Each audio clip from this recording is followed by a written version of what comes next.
Tengan todos un cordial saludo. Mi nombre es Jader Mora, soy estudiante de Seguridad y Salud en el Trabajo de la Universidad Minuto de Dios. Actualmente curso noveno semestre. Bueno, básicamente el objetivo de este video es hacer referencia a todo el tema de marco normativo de los sistemas de vigilancia epidemiológica. Para hacer una introducción, la cumple, digamos, el requerimiento de una actividad de la misma materia, sistemas de vigilancia epidemiológica, y hace referencia justamente de cómo se debe aplicar en los sistemas de gestión. Bueno, normalmente se debe contar con una lista de chequeo. Si la persona no tiene la lista de chequeo, se puede fijar justamente lo que la norma le está pidiendo.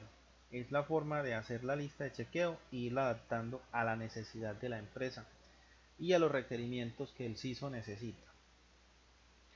Por ejemplo, el marco normativo nos indica la historia de todo lo que es eh, la trayectoria que ha recorrido los decretos y normas que se han suscitado acá en Colombia. Por ejemplo, el decreto 1295 del 22 de julio de 1994, por el cual se determina la organización y administración de riesgos profesionales en Colombia, dentro del marco de la ley 100, establecida en su artículo 61, sobre las estadísticas de riesgos profesionales. ¿Cuál es el objetivo, digamos, del CIVIGILA? O como lo conocemos normalmente, ¿sí? Sistema de Vigilancia Epidemiológica, que sería, digamos, el nombre completo. Es hacer, digamos, análisis, manejar indicadores que nos permitan a nosotros afrontar las enfermedades profesionales o, digamos, accidentes de trabajo en cualquier empresa y ir reduciendo o reducir al máximo, eliminarla o controlarla a sus índices más bajos en una empresa. Entonces, esos son los objetivos de todas estas normativas y nos van enseñando cómo debemos de hacerlo. Ahí está la ley novena del 1979, el decreto 1295 del 22 de julio del 1994 y por supuesto el decreto número 3518 del 2006. En este decreto lo que encontramos nosotros es justamente en un paso a paso de cómo se interpreta la ley y qué debería tener los sistemas de vigilancia epidemiológicos, de acuerdo a sus artículos, autoridades sanitarias, entidades, regulaciones, etcétera. Entonces con esto podemos hacer el checklist. Y el checklist es lo que debemos de cumplir. Bueno, la empresa a la cual hago referencia en estos momentos es una empresa del sector industrial, manufacturero. eh, Se dedica justamente a procesar el tema de materias primas y normalmente estos temas de epidemiología a la cual voy a hacer referencia, que es la hipoacusia, el tema de ruidos, se ve reflejado en esta clase de industrias porque son las que tienen, digamos, que maquinarias que representan unos riesgos auditivos que a largo plazo nos pueden generar enfermedades laborales para los trabajadores que en estas áreas trabajan. Entonces, ¿cómo se hace esto? ¿Quién nos debe de ayudar? Nosotros como CISOs tenemos una responsabilidad, pero también tenemos unas directrices, que son las normas. Las normas nos van indicando el paso a paso de lo que debemos de hacer. Y en estas normas encontramos nosotros que estos sistemas de vigilancia deben de ir diseñados por profesionales del área, un médico ocupacional o de pronto el instituto que a nosotros nos presta el servicio de los exámenes ocupacionales o en su defecto apoyo por las ARL o EPS. Nosotros solos no podemos diseñarlos porque no tenemos las competencias a menos que tengamos certificado también como médico ocupacional. El propósito, ¿cierto? El alcance. las definiciones, los objetivos. Entonces, aquí se está, digamos que, haciendo un análisis paso a paso, cómo se va a realizar. Evaluación postocupacional, pruebas paraclínicas, capacidad laboral, trabajos habituales, discapacidades. Eso es un paso a paso y nos va enseñando los ítems y nos va interpretando qué significa cada uno. Bueno, tengamos en cuenta que estos riesgos, digamos auditivos en mi caso, tienen unos niveles, mediciones. ¿Cómo sabemos si un trabajador está expuesto a ruido? Pues tenemos que tomar unas mediciones en el campo. En base a esas mediciones y con las normas nos basamos nosotros si está dentro del rango permitido o está por fuera. Entonces, si está por fuera de los rangos permitidos, ¿cuáles son las medidas de control que nosotros vamos a utilizar? En este documento, que es el planear, que aplica justamente a la PBA, que es el planear, hacer y verificar, necesitamos ir haciendo lo que son audiometrías, ¿sí? Seguimientos, interpretaciones de esas audiometrías por medio de lo que nos pasan los médicos ocupacionales y las recomendaciones que hacen los mismos en caso de que haya que hacer una reubicación de algún trabajador porque ya tiene afectada su audición. Responsabilidades, gerencias, jefaturas, y nos hace una descripción justamente de cuáles son, digamos, las partes del oído para nosotros poder entender cómo se presenta la enfermedad y cómo prevenirla. Entonces, este documento que tengo en mano tiene, digamos que 19 hojas, de las cuales son justamente planear de cómo vamos a enfrentar con las normas esas enfermedades ocupacionales, en el caso de las que le estoy hablando es justamente de la hipoacusia. Bueno, vamos en el hacer.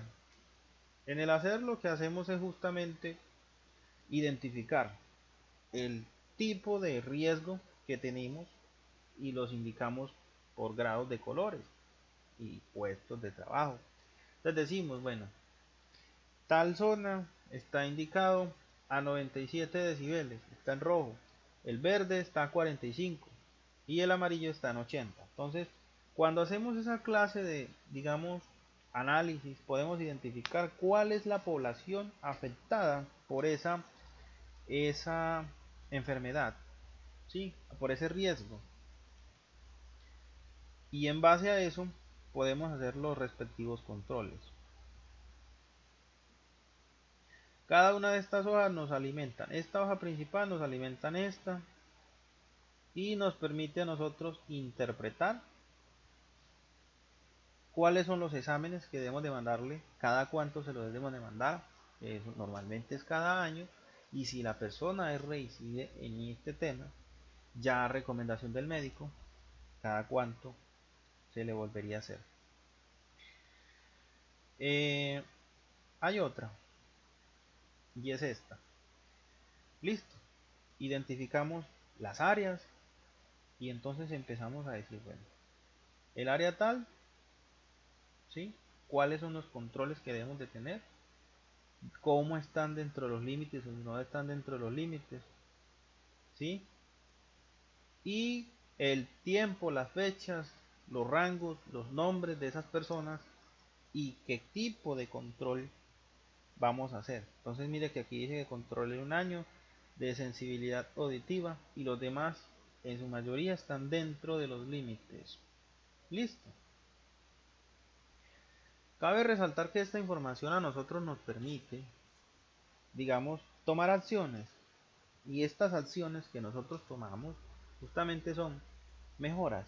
Estas mejoras van enfocadas a tipos de ingeniería, o sea, mejoras a la máquina, control en la fuente, en el medio o en el individuo. Entonces, de acuerdo a la GTC 045, como vemos, una norma va ligada a la otra. Esto hace parte de la 0312 del 2019, que reemplazó la 1111 del 2017. Entonces, vemos toda esa cantidad de normas y decimos que estas normas lo que nos permiten es justamente tener un sistema de gestión adecuado, en este caso aplicado al Civigila. Ese ítem del Civigila tenemos que cumplirlo, y para dar cumplimiento debemos de hacer toda esta clase de tratamientos. Entonces, ejemplo, hay una máquina que se llama la extrusora y tenemos unos decibeles de 85 a 90 y tenemos una población de 8 trabajadores. Tenemos que identificar el tiempo que el trabajador está expuesto, o sea, la jornada que trabaja, si son 8 o 12 horas, el nivel de ruido que está expuesto, y una tabla que de hecho la misma norma trae y nos dice, bueno, este trabajador a este nivel de exposición puede trabajar este número de horas diarias, seguidas, o debe de hacer pausas, es decir, descansos, dentro de los límites permisibles. Entonces, recomendaciones: interpretar las normas de manera adecuada, tomar apoyo en ellas y no tomar acciones a la ligera, ni tampoco nosotros solos. Los ISOs no nos sabemos todas las normas, ni tampoco somos, digamos, autónomos para tomar decisiones. Entonces, vamos nuevamente al caso de la máquina extrusora, donde ya identificamos que tiene 80-90 decibeles y que nos está afectando a una población, o que nos puede llegar a los 100 decibeles. Entonces, ¿qué pasamos? El requerimiento con todas las actividades que ya hemos hecho de pesquisas, y le decimos al área de mantenimiento, o en su defecto a la gerencia, bueno, esto es las afecciones que nos está generando esta máquina. ¿Cuáles son las recomendaciones? Pues en base a lo que hace mantenimiento, bien sea cambiar la máquina a largo plazo nos va a generar, pero eso lo hace mantenimiento con el informe que nosotros le pasamos. Entonces mantenimiento decide si cambia la máquina. Ah, no, es que no tenemos plata para cambiar la máquina. Ah, listo. Bueno, entonces, siguiente medida. Vamos a hacer unas mejoras de ingeniería. Vamos a cambiar los motores, vamos a cambiar todo el tema de rodamientos que nos están generando esos ruidos. Vamos a hacer, digamos, unos controles que nos permitan atenuar el nivel de ruido que tenemos. Perfecto. O quizás nos van a decir, no, es que no tenemos tampoco plata para hacer ni la 1 ni la 2.